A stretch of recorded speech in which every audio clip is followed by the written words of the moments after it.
काँग्रेसच्या वचननाम्यामध्ये सनातन हिंदू धर्म संपला पाहिजे या पद्धतीची एक पुढचा आपण त्याचा जर समोरचा जर विचार केला, त्याचा शेवट जो आहे वचननामाचा हा हिंदू देशाविरुद्ध आहे, हिंदू समाजाविरुद्ध आहे.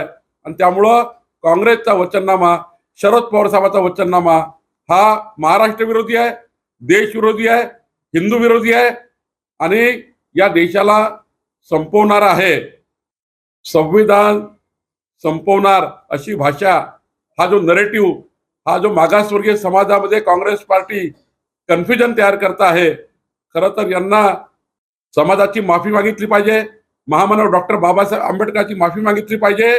माननीय मोदीजी जगातला सर्वोत्तम भारत निर्माण करण्याकरता निघाले आहे आणि हे खोटारडे हे मागासवर्गीय समाजाला सांगताय की बाबासाहेब संविधान बदलणार आहेत. मागासवर्गीय जनता कधीही या काँग्रेसच्या इंडिया आघाडीच्या खोट्या प्रचाराला बळी पडणार नाही.